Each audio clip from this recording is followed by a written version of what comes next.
Welcome to JD Clips. Please enjoy the short versions of our famous videos and keep learning. And don't forget to subscribe. Sitaram ji एक बहुत सुंदर बात कह गए हैं कि जिस इस्लाम का हृदय गांधी का मन नहीं पिघला पाया, उस इस्लाम का हृदय कोई और नेता तो नहीं पिघला सकता। तो मोदी जी अगर ये सोचते हैं या कोई भी और नेता ये सोचते हैं कि कुछ भी अच्छा करने से मुसलमान उनकी ओर आ जाएंगे, तो ऐसा तो नहीं हुआ। और जो हम नहीं कह रहे हैं कि होगा या नहीं होगा, ऐसा नहीं हुआ, हमें देखने को मिलता। तो मैं तो सीताराम जी से और आगे इसमें क्या बात कहूँगा, वो ये पहले ही कह गए थे। और अगर इनके कार्यकर्ता सीताराम जी की पुस्तकों को पढ़ते और ऊपर तक नेताओं तक वे बातें जाती, वॉइस ऑफ इंडिया की अगर पुस्तकें ये पढ़ें, 4-5 कम से कम पुस्तकें पढ़ें, तो उनको ये समझ में आता कि ये कभी भी जो मुसलमान हैं भाजपा को वोट तो नहीं करने वाले।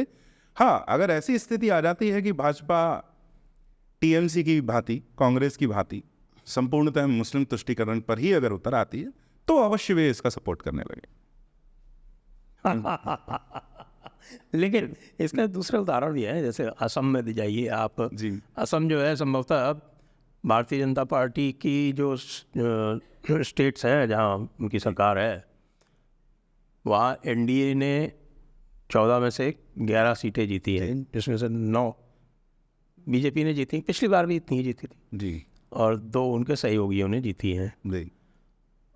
और वहाँ लगभग 35% से अधिक मुसलमानों की जनसंख्या है। जी। जी। और उसके बाद भी एक तरफा स्वीप है। जी। जी। तो ये कार्यक्रम जो है वो दूसरे स्थानों पर क्यों नहीं हो सकता? जी, इनको इसका अध्ययन करना चाहिए और हर जगह उसको लागू करना चाहिए। पर उसमें एक कुछ और भी कारण है कि असम में जो मुसलमानों का कंसंट्रेशन है, उनकी जो आबादी है, वो कुछ जिलों में इतनी अत्यधिक है कि वहाँ तो आप कोई हिंदू या कोई गैर मुस्लिम पार्टी आप वो जीत ही नहीं सकती। और जो अपर असम है और कुछ और ज़िले हैं, वहाँ पर जो इतनी उनकी आबादी नहीं है, तो वहाँ पर जीतना आज भी आसान है। लेकिन जैसे करीमगंज की हम बात करें तो रेयर कंसोलिडेशन है और कुछ स्थानीय कारणों के कारण हुआ है, और उसमें राजनीतिक समझबूझ भी है जिसका पालन किया जाना चाहिए दूसरे स्थानों पर। जी, करीमगंज की बात आपने की। करीमगंज में 52% मुस्लिम हो चुके हैं जनसंख्या है।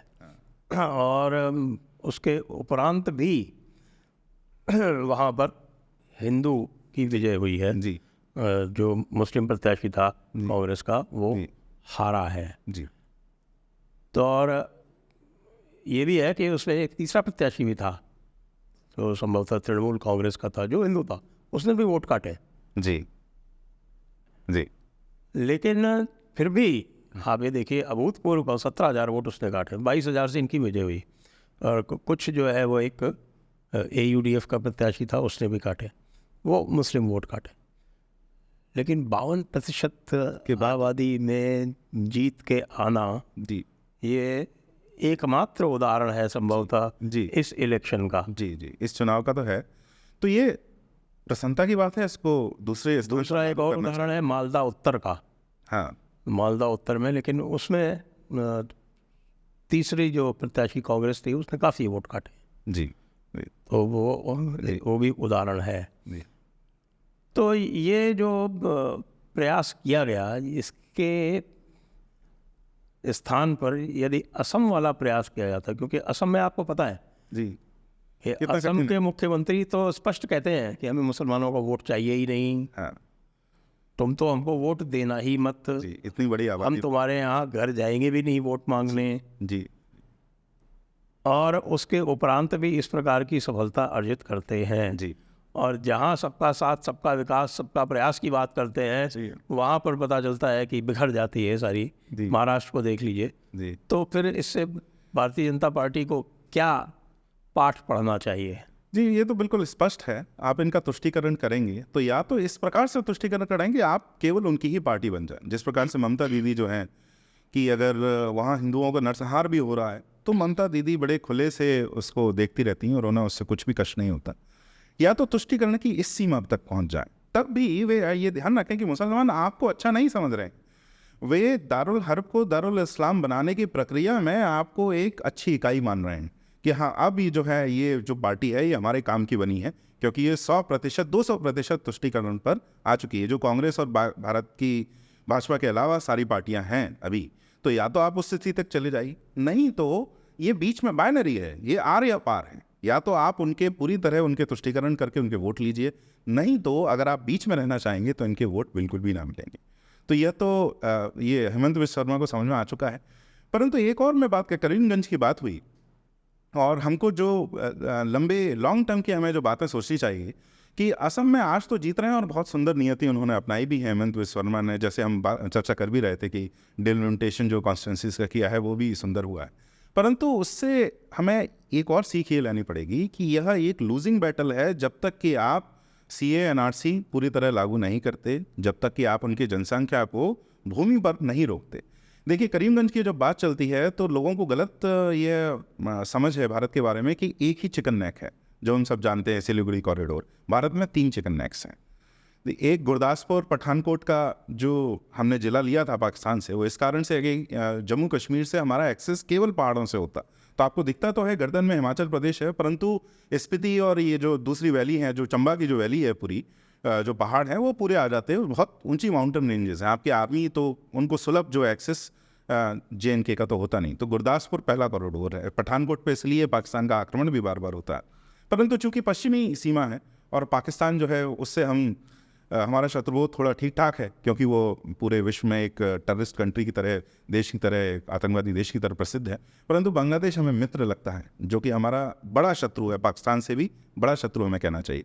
करीमगंज देखिए, करीमगंज में जब विभाजन हुआ था उस समय इनकी जनसंख्या अधिक थी, परंतु उसको सरदार पटेल की समझ थी और हमारे उस समय के जो कुछ पॉलिसी मेकर्स थे। तो अगर आप करीमगंज हटा देते हैं, हैलाकांडी और करीमगंज, ये जो 2 जिले हैं, इनको निकाल देते हैं भारत से, तो त्रिपुरा और मिजोरम तक जाने का कोई रास्ता समतल भूमि से नहीं बचता। आपको केवल बड़े ध्रुव पहाड़ों से ही वहाँ जाने का रास्ता मिलता है। तो वो हिंदू मेजॉरिटी हुए विभाजन के बाद, और धीरे धीरे पिछले 75 साल में करीमगंज को पुनः इन लोगों ने मुस्लिम मेजॉरिटी कर लिया है। तो इनकी जो दृष्टि है केवल एक चिकन नेक पे नहीं है, इनको वही स्थिति जो विघटन से पहले भारत के हर जिले में थी, इन्हें वही स्थिति पुनः स्थापित करनी है। तो असम में अभी हम बहुत अच्छा जीत रहे हैं और बहुत सराहनीय बात है और पूरे देश में हमको पालन करना चाहिए।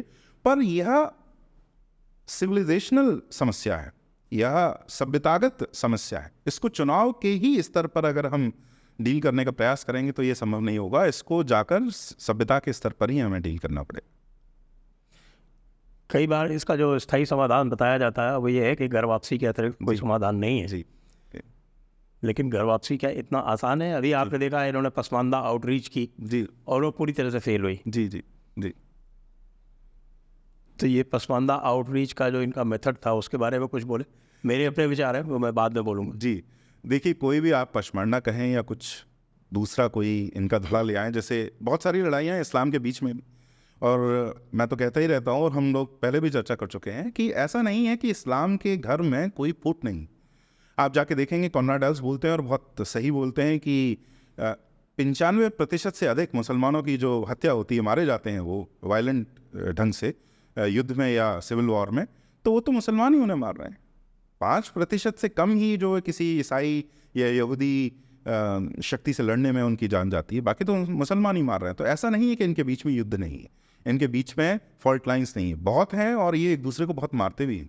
परंतु इनको एक बात स्पष्ट है कि अगर कोई गैर मुसलमान उनके सामने आता है तो वह सबसे, उनके लिए जो सबसे छोटा मुसलमान है उससे भी वो नीचे होगा। जो अली स्वतंत्रता से पहले गांधी जी के बारे में, मोहम्मद अली जौहर गांधी जी के बारे में कहा था, जो कथन है उससे सुंदर कोई, उससे स्पष्ट कोई और कर दोहरा दे उस कथन को। जी, उनका ये कहना था कि गांधी भले ही सबसे अच्छे हिंदू क्यों ना हो, इस सबसे खराब मुसलमान से हमारे लिए नीचे ही आएंगे।